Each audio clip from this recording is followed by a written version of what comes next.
Hey y'all, thanks for tuning in. Happy Friday. Friday. It's gonna be the weekend. All that good stuff.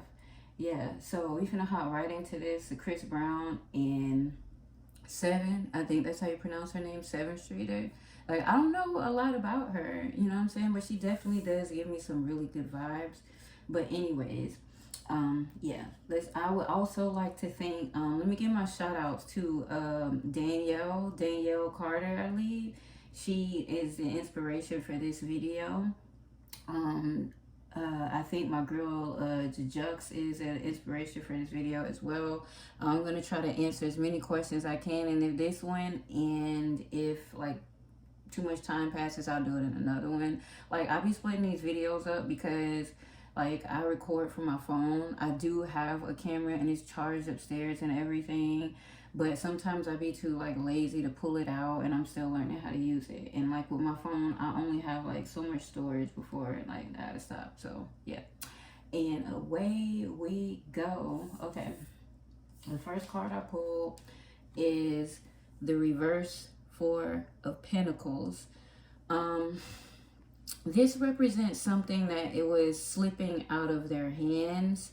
Um, from our oracle deck, I pulled the jealousy, and like I feel like Chris Brown. I feel like this represents Chris Brown, the King of Wands, and there was a lot of jealous energies going on, anger, resentment.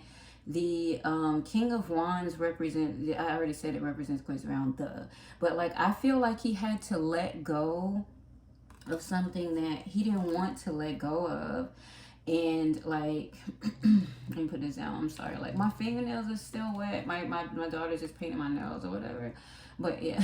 I'm trying to be careful, but I know I'm gonna mess these motherfuckers up. But see how this dude right here in this card, like he's real flashy. Like it looked like it, like I hope we can say this, but it looked like he did this fit that he got on looked like it's like what it, I'm hearing the song Cardi B came through dripping drip drip. But at the same time it looks like he wants to get up and make a move, take a chance, and talk to Sevyn. And like I feel like when he tried to come at her, she was in like she was in the Two of Swords energy. I feel like she was very confused because I feel like Chris Brown was being like very hot and cold with her at one point. And I'm hearing money over love, head over heart decision.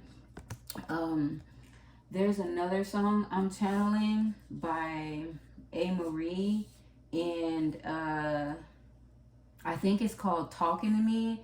I can't even like, I'm not finna repeat the lyrics because I don't know. I think I got the beat in my head, whatever. But like, I feel like this song resonates with Chris Brown and Sevyn's relationship. Like to me, the song meant that A. Marie had a lot of things going on in her head that she was not like vocalizing. And like in the song, she's saying they had so much chemistry that they didn't even like need words to speak. This is the same, like this is the same energy that Chris Brown had with Sevyn. And like I want to say this, it's gonna sound weird, I know, but I feel like it was a lot of telepathic stuff going on between these two, like twins that finish each other's sentences. Like, and I mean like, you know, not Siamese twins, technically they're twins, but like fraternal twins, identical twins. I'm not really talking about, you know, twin flame, because like this isn't, I don't really feel like this is twin flame, because you can still have the same energy with the soulmate or like literally any other human being you're vibing with. It's very possible. Chris Brown seems like he was at a loss for words. Like he just could not find the words to say how he really felt to this woman. Let me be your woman. I don't know why like that song always come up. But I'm gonna use this for example. Like, have you ever gotten into an argument with someone and they like knew what you did wrong, and they like they like how do I say this? I'm saying this so totally wrong, y'all. Sorry, but like I mean, getting into an argument with somebody and they be like, you know what you did wrong to me, and you're like, no, the fuck I didn't. What are you talking about? I feel like there's a big misunderstanding between these two. Like somebody misjudged this situation. They became too cocky, too confident. Like it's like too like over. It's like overwhelming. All the freaking over. It's like over exaggerated, overzealous. Like Chris Brown definitely gave Sevyn like an ultimatum. Like this, and like I said, this two of swords card. Like it's definitely some truth in this discrepancy they had. I don't even know why I'm using that particular word. Okay, y'all. Um, Five of Cups. I feel like he loves her. Like I feel like he has some type of love for her because she reminds him of the best side of himself, his charismatic side, romantic side. This is my nostalgia card. I think she helped bring back the good memories he's had in his life, his past, his childhood. Like every time I pull like and there is what's this another card? What card is this supposed to? This is my Page of Wand cards, and like every time I pull this card, I want to say like swing, batter, swing. Like if you look at this card, don't it look like he's prepared to make a move? Like maybe I am, maybe I am. Like maybe I am, maybe I ain't. Which way did he go, George? Which way did he go? I'm apologize, y'all. Like I'm still like waking up and being tongue tied and shit. But yeah, like I feel like Chris Brown was very intimidated by Sevyn too, not in a bad way. I think like a lot of guys are intimidated by women they're interested in because they want to impress them. You know what I'm saying? Like they have a big fear of failure. And like I also feel like Sevyn kind of like stirred his childhood too, and like the way she carried herself, her energy.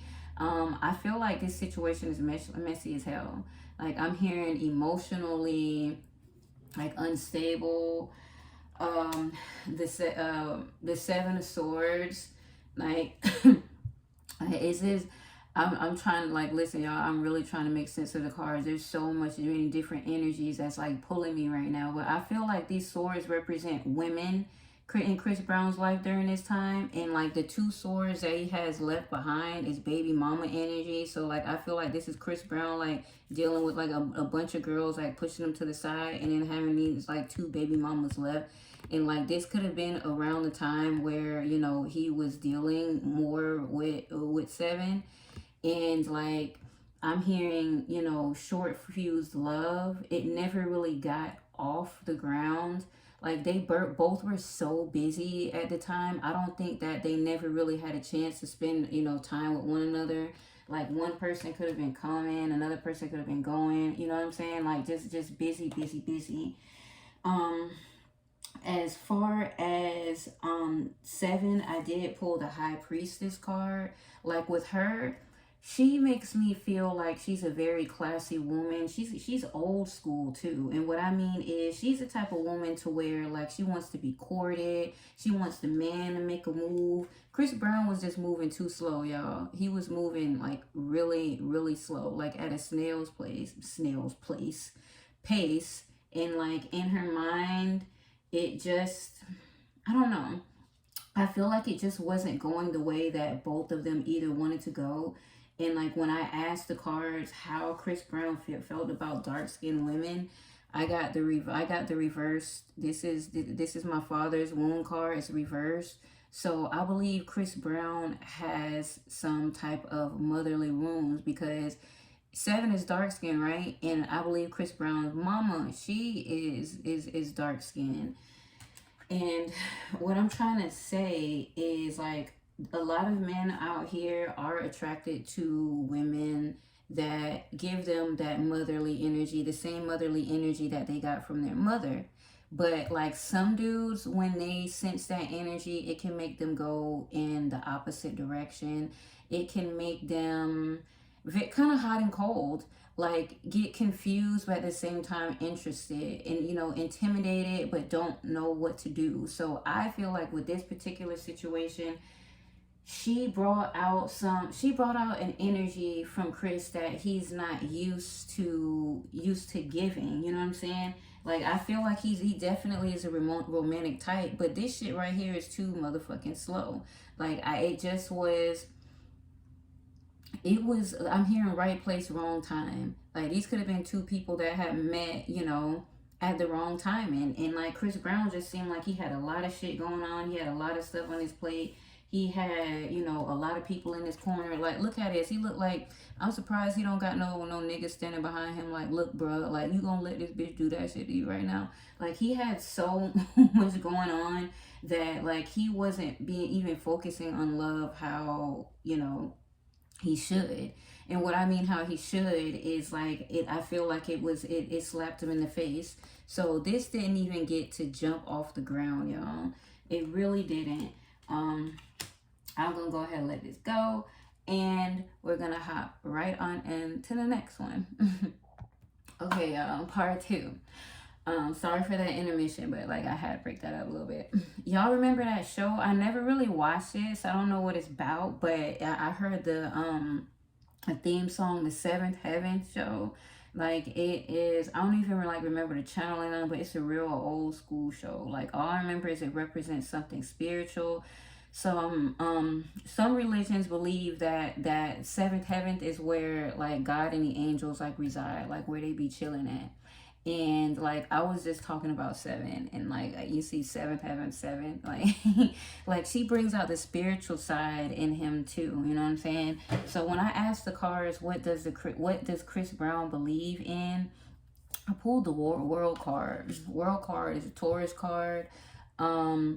Of course, Chris Brown believes in the universe. He believes in himself, as well as, like, he is a part of the Bull gang.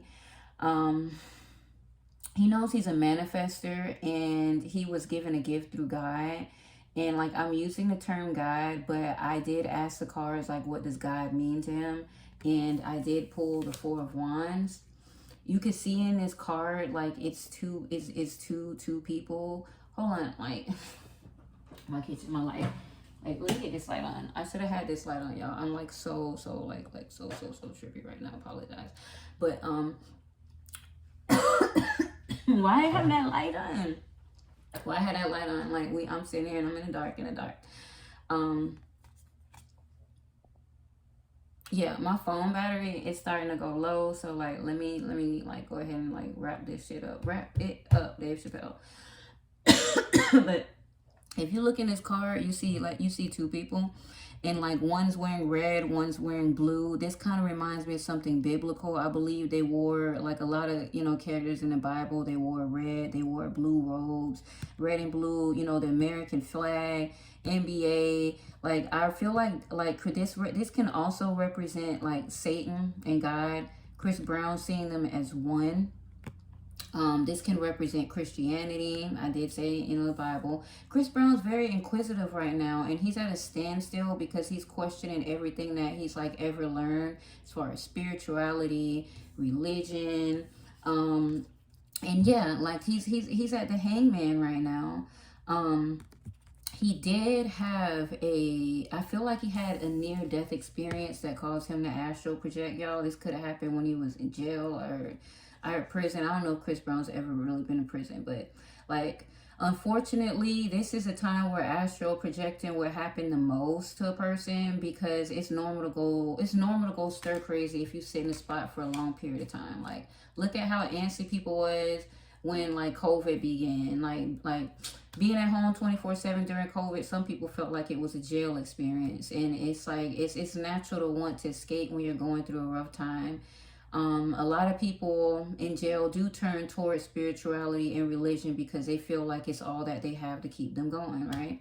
So if you've seen the movie Insidious, this shows like astral projection. It kind of shows what it is, but it kind of doesn't. Because like I wonder, I'm picking up on this movie because like, Hollywood is crazy. Like, they do show spiritual side of things, but they try to give you the worst scary side, like makes you feel like there's no way out. I don't really feel like you can get trapped in the astral, you know what I'm saying? be trapped astral projecting, but like all of this is like, don't quote me, like I only know a little bit about astral projection. Like I do feel like Chris Brown talks about this a lot because it happens to him uncontrollably at times. um I'm gonna say something, and something else, like this is weird, but like for me, I suffer from sleep paralysis, and I don't sleep on my back because I'll suffer from it from like every single night. Every single night I sleep on my back, I'll suffer from sleep paralysis. In like a few years, like I say maybe like 10 years ago, I was taking some herbs or whatever, and like this happened to me one night. Like even ghosts tried to come and have sex. It's some weird paranormal shit. I'm always going through weird paranormal shit, but like ever since I went through sleep paralysis that day, like years ago, I have trouble sleeping on my back because it happens all the same all the time. And I feel like this could have happened to Chris. Like he could have astral projected, you know, beyond his control, or levitated outside of his body, and now he's curious because once it started, it hasn't stopped. You know what I'm saying? So people make Chris Brown feel like he's crazy, and he's not. Like this why he be saying this stuff on TV in front of cameras. I feel like sometimes he feel more comfortable speaking to his fans and the people that he's surrounded by, because they be making him think it's crazy. Like this how he be feeling. Like he probably say something and he got like 3-4 people that be surrounding him. You crazy, bro? That don't even exist. What you talking about, bro? You tripping? Like you on that stuff? You on that stuff? You need to take your pills today. So I feel like sometimes he feels comfortable in the camera because he can have moments where, like, some vulnerability. I'm hearing like levitation. He does meditate, and I feel like he gets his strength from when he's by the water. Like, I sensed a lot of water, picked up a lot of water in these cards, like even from the other reading. Uh, people try to gaslight him, you know what I'm saying? Like when it comes to meditating, he probably does this alone because he doesn't feel like he has too many people that's close enough to him that can understand. And then there's some people that's close to him and they do understand what the fuck is going on, but they more focus on, like, I'm hearing material possessions and whatnot. So like I hope that y'all can make some sense of this reading. I tried to do the best that I could. It's so hard for me to do readings when it's like several different energies. Like I done picked up on 4 or 5 different energies, and like I'll have an energy take me here, take me there, take me everywhere. Some cat in the hat Dr. Seuss shit, right?